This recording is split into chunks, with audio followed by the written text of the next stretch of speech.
Good afternoon. My name is Elizabeth de los Reyes, and I am a CHCI Social Equity Public Policy Fellow placed in the U.S. House Committee on Financial Services.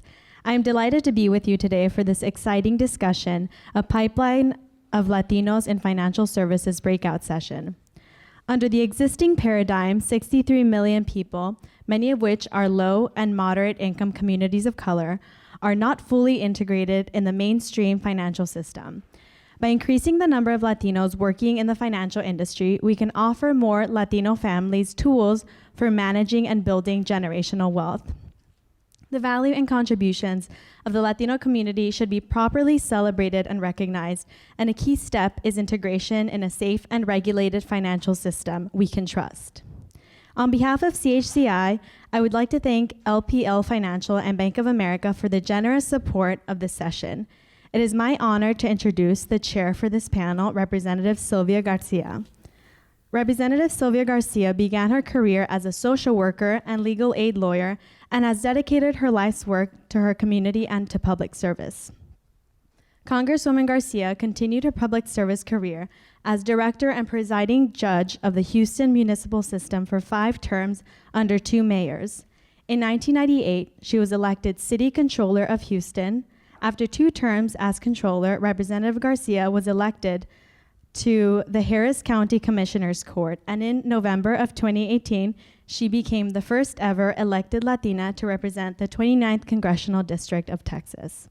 Now let's watch Representative Sylvia Garcia's remarks. Hi everyone, I'm Congresswoman Sylvia Garcia from Houston, Texas. I'm glad you're here at CHCI's first in-person summit since the pandemic. I remember when I was elected as the Houston City Controller, I took a work trip to visit Wall Street and its financial leaders. When I arrived, I was shocked at the lack of diversity. To be frank, most of the workers were white males in suits. I knew we needed more diversity and more minorities in the industry back then. Now as a Latina, I know that diversity and inclusion create better policies, especially in financial services. Fortunately, since that trip, we have made some improvements, but we have a lot more work to do. You see, Latinos are one of the nation's fastest growing minorities, yet we only account for 12% of the financial services workforce. As a member of the House Financial Services Committee and vice chair of its subcommittee on diversity and inclusion, I know all too well the struggles many minorities face because of the lack of diversity in the financial services industry. With more than 60 million Latinos in America, we have the potential to be a massive, massive economic boost. But for Latinos to have greater access to more economic opportunities, we must have more minority decision makers in the financial services sector. This will allow more diversity of experiences, backgrounds, and ideas to flow into the decisions. That's why I'm so glad you're here. Your interest in increasing diversity in the financial services industry is essential to fix this problem. Summits like these play an important role in increasing diversity because they raise awareness, garner new ideas, and foster solutions. So thanks for being here, and let's get to work. Si se puede. Thank you, Representative Garcia, for your insights and steadfast effort to build a robust pipeline of Latinos in financial services. Now let's begin this important discussion. To facilitate this panel, we are delighted to have Javier E. David as our moderator for this session. Javier is the managing editor for business and markets at Axios. Javier joined Axios from Yahoo Finance, where he was an editor and editorial lead, charged with writing a powerful daily newsletter and directing coverage of cryptocurrencies, food, and the COVID-19 pandemic. He previously worked as a reporter for CNBC, Dow Jones, The Wall Street Journal, and Reuters. He started his career in finance working on Wall Street and is a U.S. Army veteran. Thank you for your service, and please welcome our moderator, Javier E. David. Thank you. Sorry, excuse me. Sorry about that. Thank you. Good afternoon, and thanks for the great setup. I'm Javier. I'm happy to be here with you. Just really grateful to Representative Garcia for her opening remarks and setting the stage for what I hope is a really great a productive conversation. And obviously, thank you, Lizzie, and to the CHCI for just early hosting this timely summit, and the kombucha that's on tap in the lobby, top notch. So my compliments to whoever's idea that was. But we're here to talk about Latino talent and pipeline and building a pipeline and empowering Latino sectors in a time where the COVID pandemic has created what is really an impossibly hot job market. There are plentiful jobs. The workforce and people in the workforce have more power than they have had in years. We talk a lot about the Great Resignation, but it just shows how fierce the war on talent has really become. And it really highlights how employers have to be aggressive and creative to retain and attract the right talent. And obviously that means people that look like us here in this room. I want to talk a lot about how employers should think about diversity in this environment, and where precisely do Latinos fit in. So I'm really glad to be joined by 4 experts in this topic, and just look forward to their insights today. Hello, welcome. And I want to toss it to Janice. First of all, I'd like for her to introduce herself, because I do believe she has to leave us early, so we want to make sure that we capture all of her unique knowledge and perspective. If I could just, To introduce myself? Yes, please. Sorry. So I'm Janice Bowdler. I'm the counselor for racial equity at the Department of Treasury. And next to her, we have Angie Lathrop. Good afternoon, Angie Garcia Lathrop with Bank of America. I'm part of the Community Affairs team based here in Washington, D.C., which is part of our Environmental Social Governance Division. Pleasure to be with all of you. And next to her, we have Cristobal. Buenas tardes, good afternoon. Cristobal Rodriguez. I'm the Associate Dean of Equity at the Mary Lou Fulton Teachers College at Arizona State University. So it's a blessing to be here and to serve. And thank you very much. And last but certainly not least, we have Devin Goodall at the end there. Hi, I'm Devin Goodall. I am the Senior Policy Director at LPL Financial, and I am based in our Boston, Massachusetts office. Great. And let's just dive right into it. I mentioned at the top of the conversation, the Great Resignation is real. It's just characterized by a really crazy job market. The representatives explained that sadly, Latinos are very sorely underrepresented in financial services. So kind of like describe, I guess, the best way for any candidate, but specifically Latinos, to kind of maximize their credentials and their appeal in an environment where people are not having a hard time finding work, but clearly a certain segment of the population is having a difficult time, or a challenging time rather, kind of breaking into the ranks.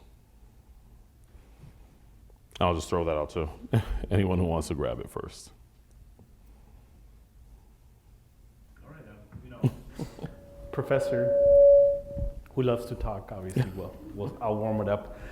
So I think one of the conversations for us, and I was looking back at my notes, I wrote a piece for Money Geek on Latino finances. And one of the things that parallels us who do work in education is this underrepresentation. We see that in our educational system, where the majority of our students in our K-12 system in the US are of color, but 80% of our teachers are white. So what does that mean when it comes to the challenges or its contributions to inequities in the system? Because we're still very much in the civil rights era argument of representation matters. When it comes to equal opportunity, access, and equity overall, having that representation is critically important. Why? Well, because one, when you start thinking about, and just to also add that, so does preparation as part of it, but representation connected to that preparation is important, because it means greater access, it means greater opportunities, greater connections, greater understanding, moving away from deficit thinking assumptions about our communities. So how does that translate to, say, the finance market?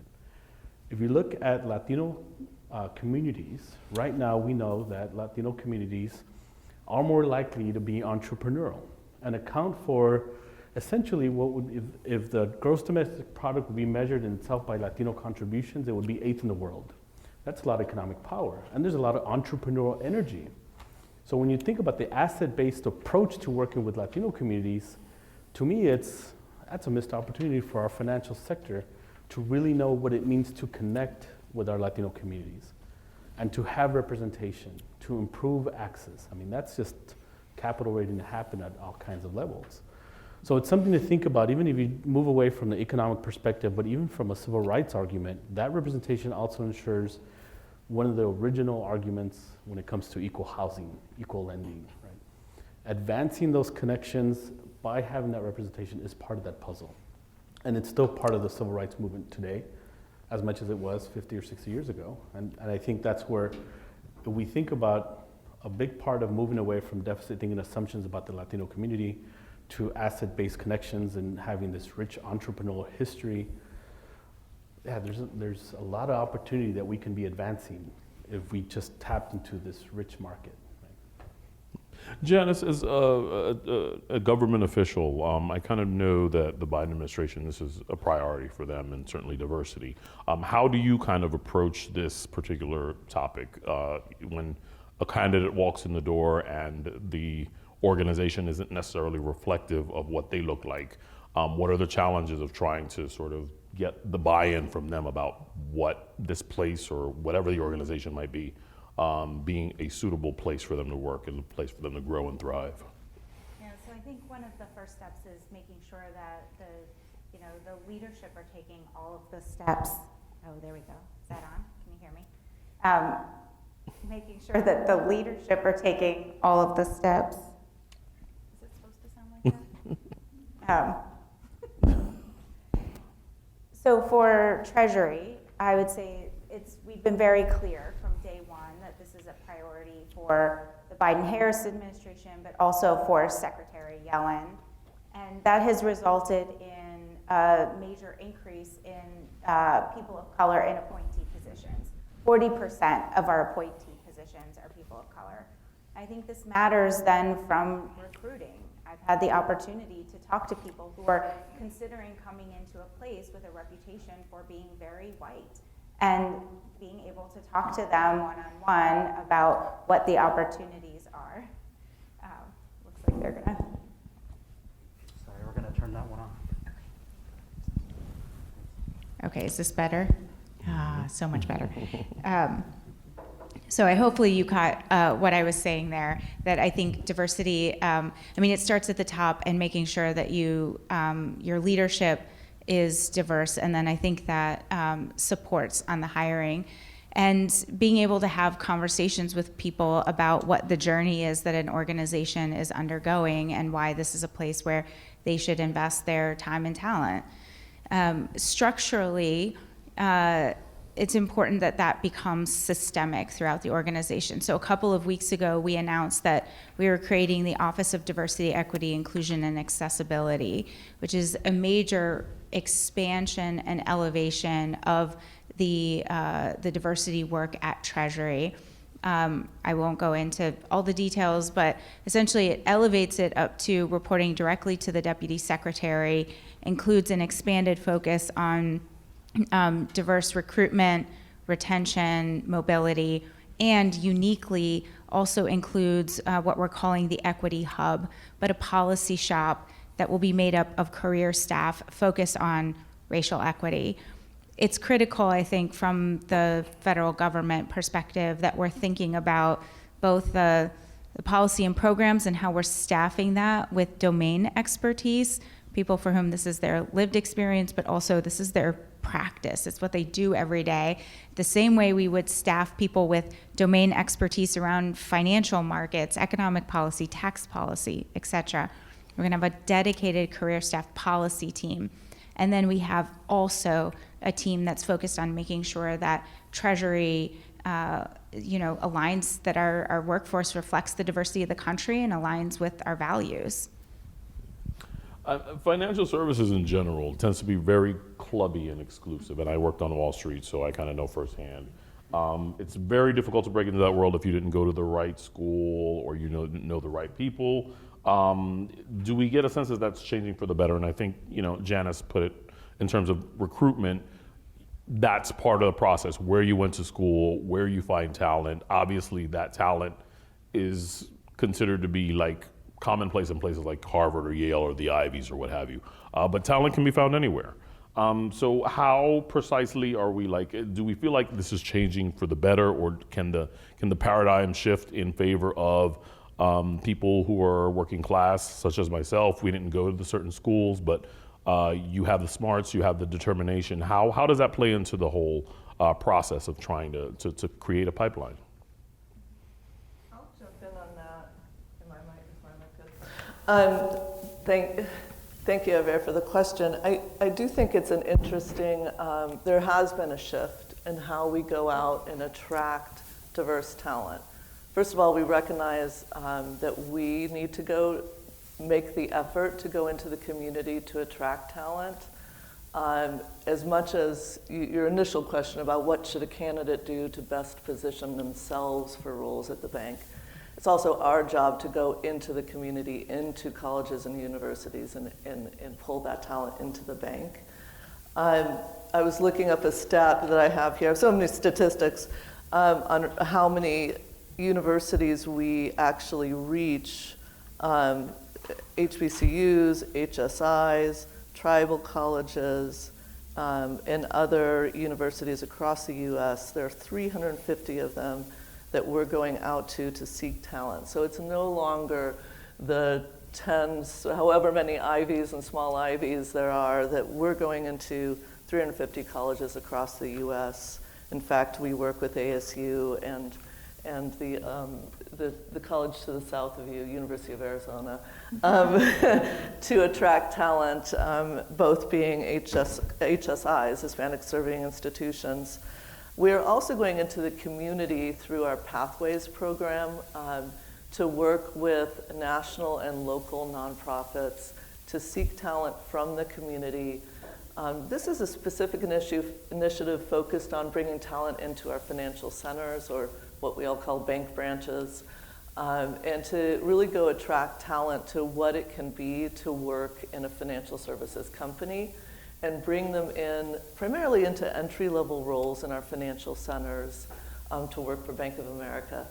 This initiative we do with Year Up. Some people have heard of Year Up.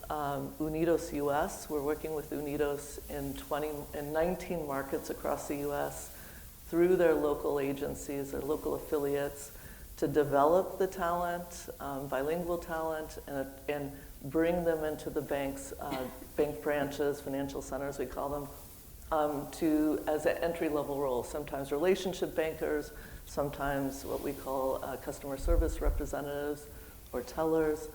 But those roles you will find at Bank of America are pathways to much bigger and long careers within financial services. So I work with many people today on high-level product development initiatives, on policy-making roles in the company that have started as tellers at Bank of America, that are generationally, their families have had, mother and father started as tellers, now their kids were tellers in college, and then now are really running divisions within the company. So that's a way that we look at bringing talent into the bank, and then it's our job to grow the talent, to really support them through enabling them to join diversity programming that we have, to build pathways to other roles, to join in employee networks where they can find affinity and support within their local community with people they want to affiliate with associates and employees, executives they want to affiliate with. So it's once they're in the bank, we want to grow and develop the talent and retain them so they stay with Bank of America and flourish. So that's a few of the ways in which we're working today to make sure we're bringing talent into the company from a variety of sources.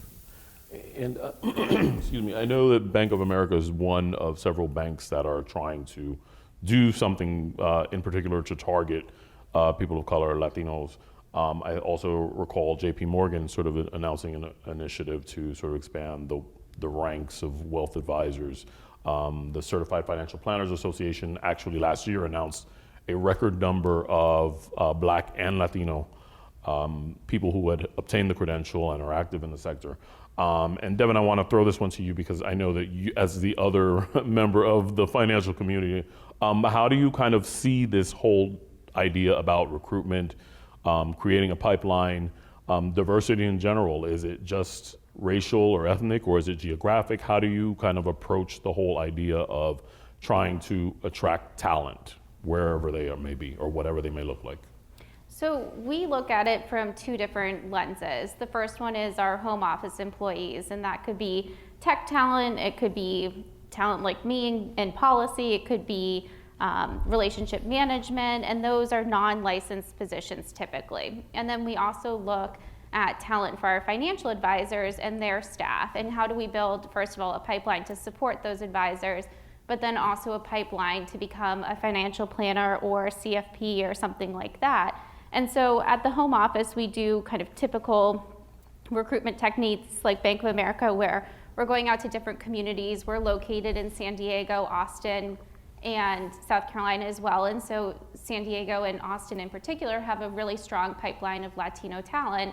And we're able to work with our local community colleges and state colleges to try and build up that pipeline. But then on the flip side, I think with the advisor piece of it, where how do you get people to be in a position where they're giving financial advice, because then that can increase more Latinos who are willing to seek financial advice if they're getting the advice from someone they can recognize. I think licensing and credentialing is a big piece of it. And so we really support increasing awareness of the SIE, which is a FINRA exam, the Securities Industry Essentials exam. And you can take that without having firm sponsorship, which is huge because a lot of these other exams, the Series 7, the 6 that you hear people studying for, they need to be sponsored by a financial institution or member of FINRA. And so you have to get the job and then take the exam. But if you can take the exam, then you can make yourself a more competitive candidate. And so that's something we really focus on, is how do we get more people to take the SIE to make themselves a really competitive candidate, just not only for us, but also for other firms too. And that points to an interesting question, because one of my biggest concerns when I've gone out to do recruitment is, as a journalist, and as a financial journalist specifically, I encourage students to take like Econ 101 or statistics or something that grounds themselves in, or kind of immerses themselves somehow in finance or economics, or just kind of how to look at that. What are sort of the things that you look at when you're looking at a resume, say it's a college graduate? Are the econ major, finance, business, et cetera, like liberal arts? Like, give me a sense as to like what precisely would be the ideal sort of coursework for a student who hasn't graduated but may have an interest in financial services and would be able to take some of these certifications that would enable them to be a lot more competitive in the field. Well, to be totally honest, I took my SIE and I was an art history major, so I'm a little biased, and I think you can have any sort of major behind you. I do think that there is kind of this stereotypical sense that you have to be a finance or econ major or something like that, and it just isn't true. And I do think that's another barrier to overcome, is that if you think I didn't take Econ 101, I'm never going to be able to break into this sector. Mentally, it's a roadblock. And so some of it, I think, is putting the pieces together and realizing that there's other pathways into financial services that aren't necessarily grounded in business or math or econ or something like that. And Cristobal, as an academic, what are your thoughts on this? Like, what should someone do? That's a really good question. As I was sitting here thinking about, okay, in our work, we're starting to push the conversation to not just think about equity, but systemic equity. And what does that look like? And, it's easy to think about, what does our hiring practices look like? What kind of criteria, what opportunities, partnerships, but one that I think we need to really think through and invest on, investments and infrastructure. And investments in infrastructure means we're thinking about organizationally, what will we need to do to improve that equity or representation and access and opportunity and advancement. Also in our policies, or also in our governance boards. And I think that's even a stronger point to think about when you look at any organization, whether it's in the financial sector or education. I always think about foundations. how many of their boards have representation of the communities that we serve? Right? And that's a huge inequity. That's a huge, extreme underrepresentation. Because you can go to foundations, community organizations, boards, or financial boards. What are we doing to address that? I think that's kind of a reflective question for us as a panel to think about. How can we advance that area strategically? It's interesting because the CFA, like that organization, which is considered one of the premier designations in the industry, they also say that it's not about, for them, it's not about the right university or starting down a certain path, but they have targeted, they made a very deliberate attempt to make inroads and address kind of like what some of you have addressed today, which is you can find talent anywhere. Can I ask you, Janice, just sort of like as, again, from the government approach, like, you know, what are your thoughts on the recruitment and kind of like what you look for and what the path might be? So let me just say broadly, not just in government, but in financial services in general, I think sort of underscoring what Devin was saying, you know, most financial institutions at this point are at least 50% technology companies. And so there are a number of skill sets and expertise that come together in financial services. Increasingly, we are seeing companies, but also in my case, the federal government, look for a variety of different kinds of backgrounds and sort of core skill sets. So it's data analysts, it's financial analysts, it's people that have experience working on social justice, racial justice issues, that intersections with climate, understand risk and how to assess it. So all of these things, I think, just underscoring that we tend to think about a prototypical type in financial services, and I'd say that's definitely true for Treasury as well. People think like, okay, PhD economists and tax experts, that's what you need in order to work at Treasury. I assure you, I am neither one of those things. That in fact, coming in with a variety of different skill sets and domain expertise is really important. I'd say some of the things that we're going to look for right now are those analytical capabilities, particularly around data. Data experience, I think, is really important at Treasury. People tend to really underestimate writing skills, but that's really, I think, an important skill set. Policy analysis and strategy are things that I would emphasize that are important in the roles that we're doing. And so I think, again, coming from a variety of different domain expertise, but focusing on those core competencies. Yeah, and it bears mentioning that, we're in this brave new world where technology is part and parcel of everything. Like you have NFTs, cryptocurrency, a lot of that is built into technology. And so I think it's a little intimidating for some who may not, in fact, be immersed in that world. But how do you kind of disabuse them of this idea that like you have to have a certain set of skills or you have to be, and because the world is just so different, it's certainly different from when I first started in this business, and I'm sure when a lot of you, it changes every day. But I guess there's a question about how a person who kind of is interested in all of this kind of gets their foot in the door, gets started. And I don't know if you have any sort of specific advice that you can offer, but I think that would probably be useful.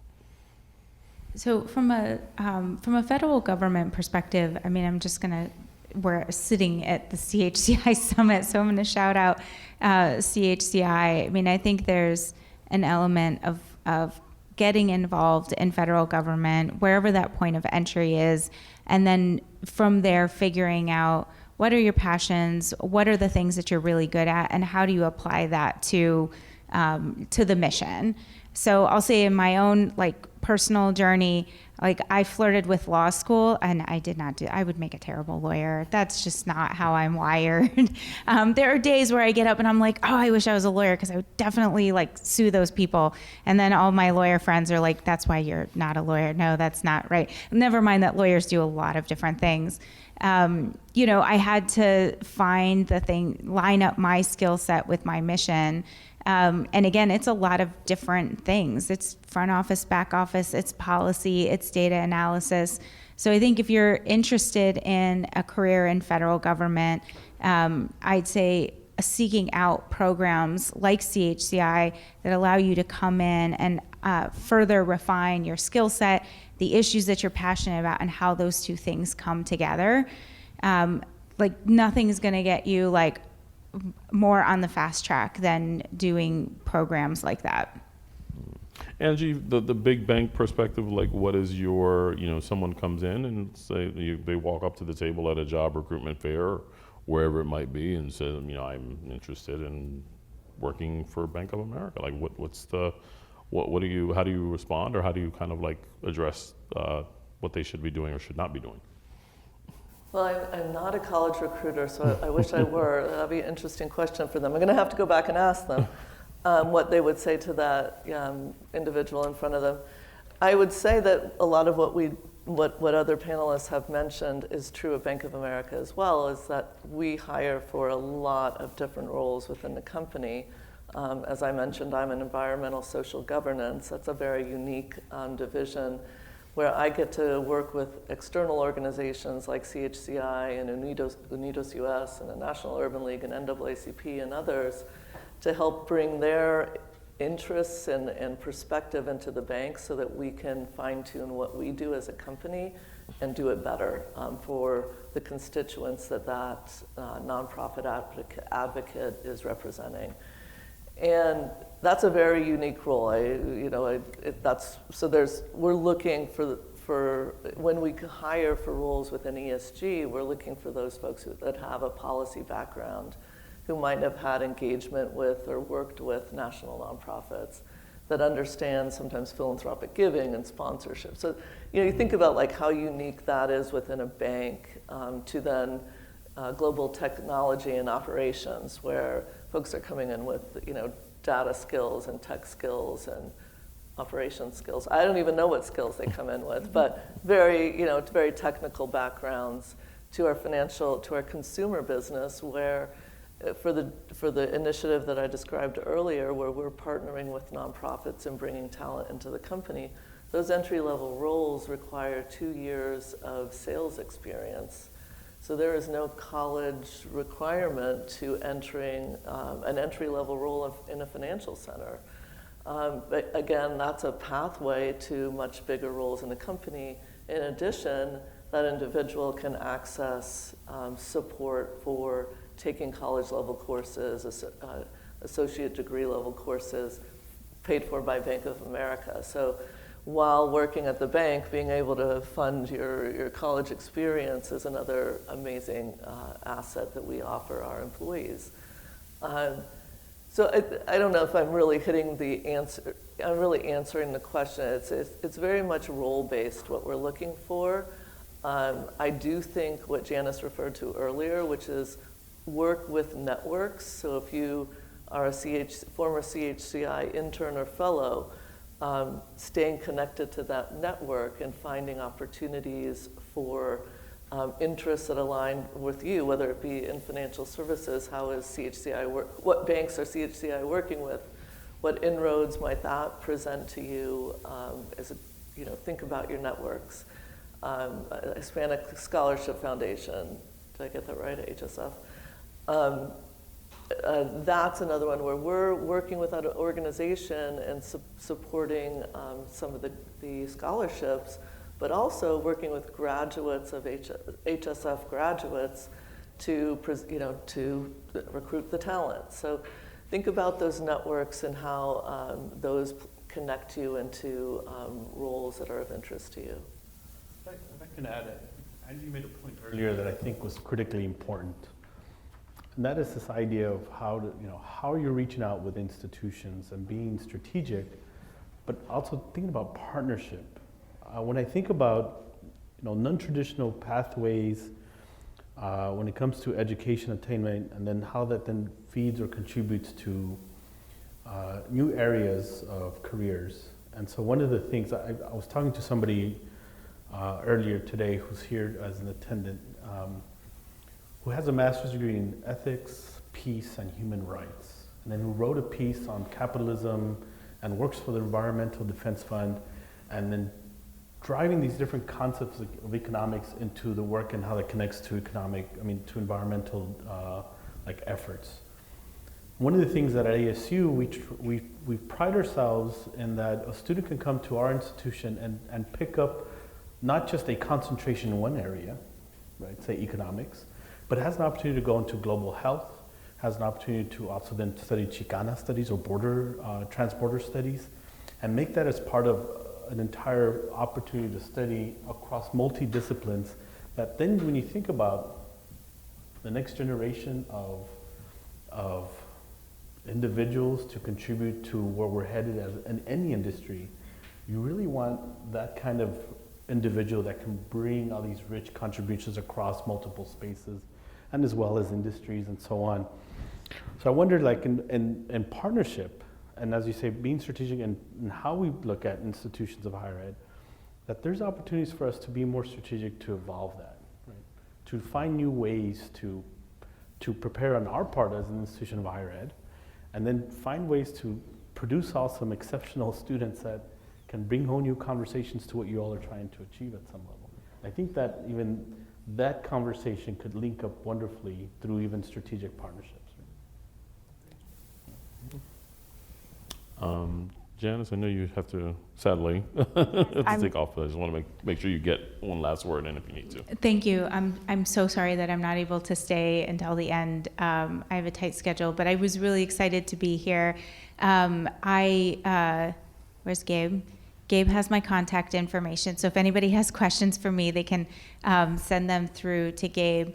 Overall, I want to thank folks and encourage people to really think about financial services, and we didn't talk nearly as much about why, but I think my first presentation to CHCI was probably in the neighborhood of 17 or 18 years ago, where I came and just started banging the table on why Latinos needed to be talking about homeownership, why we needed to be thinking about breaking down the barriers to building wealth and building assets in our communities. And this is one really important piece of the puzzle. So I just want to thank CHCI for continuing this conversation.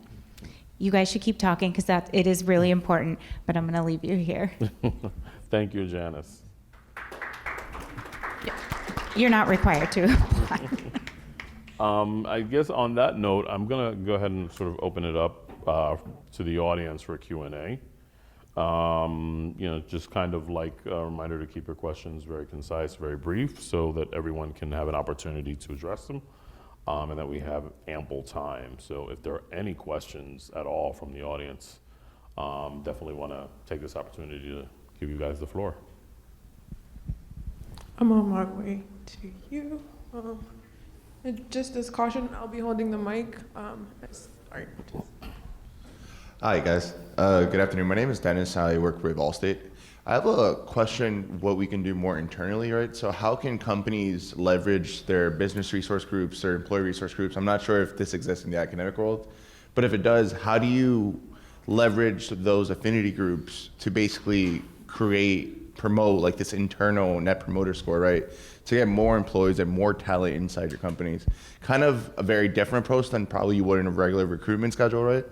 How do you like leverage that community, that internal community that you have in your companies to get more people of color or more people that look like us in those rooms? Thank you. Good question. So I can speak to what we do here in Washington. I'm the executive sponsor of our Hispanic Latino employee group.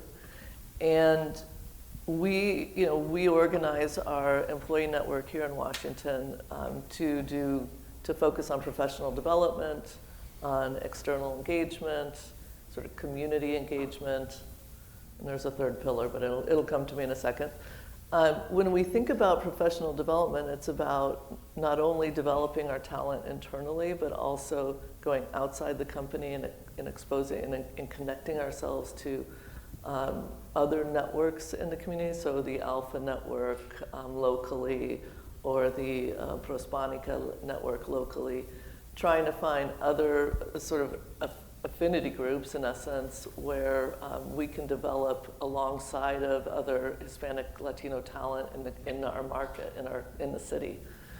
And I think in those settings, we find ourselves next to people who want to explore opportunities at Bank of America. And that's the way we've kind of seen talent come into the bank, is just being outside of the bank, trying to develop our own talent. We've also been more purposeful about attending career fairs and seminars and sending our employee network talent out into the community, into career fairs, so to support that engagement locally. So it's a variety of ways. I think what I see is the most successful way is making sure our network is engaged in the community in a variety of ways. And that's the best way of us demonstrating who we are and enabling us to kind of facilitate those conversations and pull talent in. I can add, at LPL, we have 10 employee resource groups. And I think it's part of the piece of, you recruit, you develop, you retain, and you promote talent. And that helps with promoting and retaining talent, because if you're able to join an ERG, we have the OLA ERG for the Latino community, we have one for anyone who's over 60, we have a whole host of them, but it helps because you feel like you can see yourself in other employees and you can bring your whole self to work. And then you're happier, you're more engaged, and then you're a better employee. And I also think too that joining those ERGs is important because they're open to people from different departments. So my department has 950 of our 6,500 employees. But if I join an ERG, which full disclosure, I have not, I open myself up to a whole host of different departments, and I can have my talent recognized by other people. So if there's internal mobility opportunities, I might have a first glance from someone I met through an ERG, or I might be able to develop leadership opportunities. Each of our ERGs in each location has a chair, a vice chair, a communications director, an events director, and that just increases exposure, responsibility, and a different variety of work for different employees. And I think that it helps with engagement, and it helps with getting your name out there to move to different levels of the organization. And on the flip side, with our advisors, we have a similar approach with ERGs, but they're called advisor business communities. And so our Hispanic and Latino advisor business community shares best practices on ways to reach more Hispanic and Latino customers who might become clients of the financial advisors, and shares best practices. And it goes beyond just that affinity. It's a way to learn, grow, and develop your professional network. Every industry has professional organizations, regional, national organizations that contribute to this conversation as well, that can be leveraged to provide not just organizational mentoring programs amongst these organizations, but also in partnering with lenders or other financial sector businesses as well. So when you think about pathways to grow your own, as well as thinking about being strategic in every industry, you borrow from expertise from other companies, and you know that through that networking of national and professional organizations and regional organizations, and you leverage that, but you then be more strategic in then creating mentoring programs or other kind of advancement programs. That can be real strategic when it comes to how you even advance your own organization. Arizona State, for example, we have our own executive leadership program. Instead of paying $15,000, $20,000 to send somebody to a national organization, they've gone smart and said, you know what, we'll pay for the executive leadership program to have in-house, and we'll pay for an external leadership coach. We'll do that because we want to keep you and not get you to move away. So there's things that institutions and industries across industries can do and do to really invest, and some do it better than others, clearly. So. And I also just kind of want to add to that, I encourage people to think of your networks as not just some sort of thing that you do at work, but it's really when your classmates in a lot of ways are your network. And I got my very first job out of graduate school from a college classmate who was working somewhere and just kind of like referred me, and you know, the rest was sort of history. So always sort of think about building your networks, and your networks in a lot of ways are not just professional, but they are personal. So you should be very strategic about that. Are there any other questions in the audience? Thank you. Talking internationally, how options are available to get access to everything we are talking here? In my case, I am from Argentina, and I would like to come here and work and study. For sure, studying is an excellent chance, as you said, in relation to your network. But there is another option or opportunities or option? Well, and that's a good question, because I'd like to throw that to the panel, because I do know that in the case of when someone's studying internationally, there's visa and there's sponsorship, and that can be very tricky and difficult to obtain depending on where you are and the timing, et cetera. So definitely, to the extent that the panel can address some of those issues associated, or the challenges rather, associated with trying to sponsor or develop an international talent. Great question. I am not well versed on our policies around that, but I'm happy to take your card and let you know how we go about what you would have to do to apply for a role at the bank. If there's anything different, I'm not sure there would be anything different than if you're here with a work visa. I think it's just you can apply for any role. I think so. I can follow up with you. Some organizations and some institutions of higher ed do it better than others, right? Some are strategically partnered with certain institutions who are moving towards being a global institution with global access, where you can do a master's degree or a doctorate or even an undergraduate degree. When you partner with an organization that's invested in your advancement and say, we will help you, to support your advancement, we'll help you pay for part of your degree or your degree while you're connected, and do it in partnership with institutions. So there have been cases where institutions have been strategic in partnering with an organization that provide that kind of advancement and kind of support. It goes back to growing your own and growing your expertise even from within. But it's based on the organization. It's based on the institutions of higher ed. Some are better and more accessible than others as well. I'm honestly not well versed either in visa and work issues. We're very much a US based company. We don't have any international operations, but I'm happy to take your card as well to look into it. I think, any work experience is good work experience too. It's a hard industry to break into, and so I would say, if there's opportunities to work without, or to gain experience without having a long-term visa situation, that would be something to look into. But again, I'm not well versed on it. I know from personal experience that it can be a challenge, but usually when you have a great candidate and an employer recognizes that this candidate is in fact someone who brings something special to the table, there are ways in which you can get kind of the support that you need, because it is kind of a very difficult, challenging system to navigate. When an employer sponsors you, it just makes it all the more easier, and it's not a guarantee even in those cases, but it is something that is helpful in that regard. There's a World Bank as an example. It's a fascinating organization. Not only will help you pay for your degree, but I met a family who helped them pay for private school education for their daughter of $40,000 a year. I mean, that's substantial investment in an organization and their employees, especially when they're having to move employees around the world suddenly. And they recognize that sometimes that private school education and cost is depending on what country you may be in. But some organizations like, World Bank is probably one of those organizations that has to have that support, has to move people suddenly. And so they want to invest in their people by providing that additional support, advancement, not just for their own education, but even their family's education. So I think we're just about at time, but just kind of wanted to invite the panelists to kind of give a very brief sort of closing statement or overview of like what you last sort of message that you want to leave with the audience?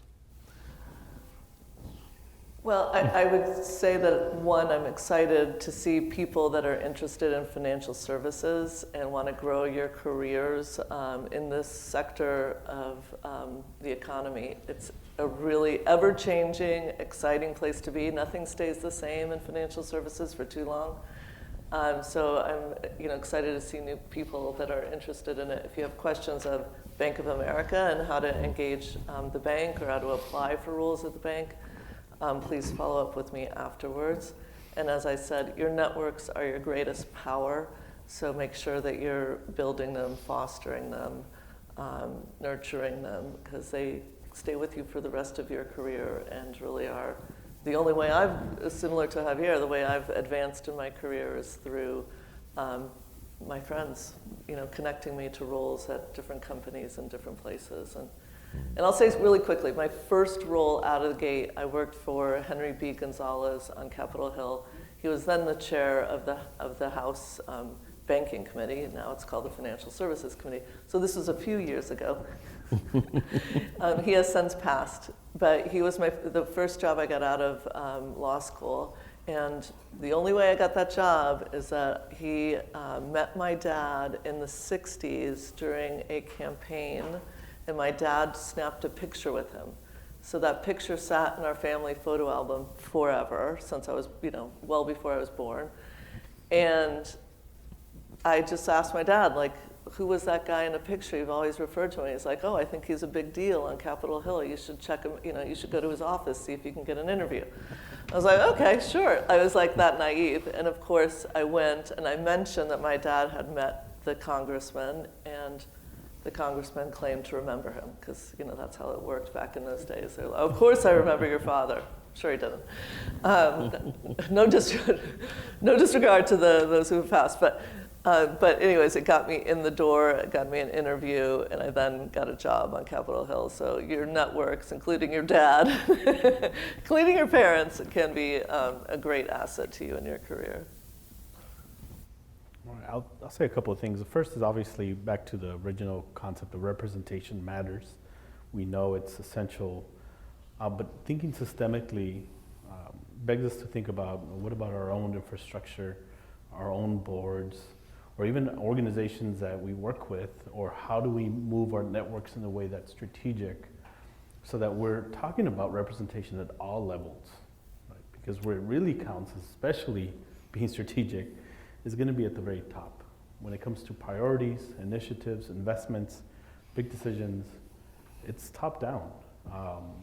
So how do we ensure that even at those levels, we are talking about representation and being strategic in a way that advances our community from an asset-based perspective, right? Not from a deficit one that takes advantage of or creates problematic issues down the road, but one that clearly is investing in the future and the growth of our communities. And the last word, Devin?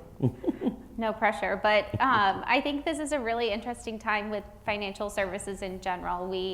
There's a huge war for talent, which leads to a significant amount of opportunities, and that's really exciting. And it's also a really good chance to do it right. And so we have however many open roles, and we know that access to financial advice, specifically at this point of time, coming out of COVID and kind of some other financial uncertainties, it's critical to have people who are saving for the future, and you know that you're going to reach more people to save for the future if they can trust the people who they're working with. And I think that creates a huge amount of open roles and potential for people from underrepresented communities to get their foot in the door with financial services and really make a difference to help people kind of plan for the rest of their lives.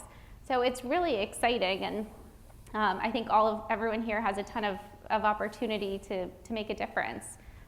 And if anyone's interested in LPL, I'm happy to talk to you as well. And yeah, on that note, I was just I think that the takeaways, or several of them from this session, was that financial services isn't one thing or the other. It's really like technology. It's not just number crunching. It's tech. It's social sciences. It's the environment. In certain cases, it's race and justice. There are a number of ways to think about the industry, and that creates what Devin just alluded to, which is a number of opportunities in an environment where the jobs market is incredibly hot, and that people can sort of create their own opportunities and just prepare themselves for a lot of different things in the industry. So I just want to thank the panelists who have just done an amazing job informing all of us and making themselves available. It's just a wild time to kind of be in this industry and in this economy. But I think they've done a really terrific job just kind of informing all of us about the ways in which you can, again, just kind of make your own fortune in this. So thank you all.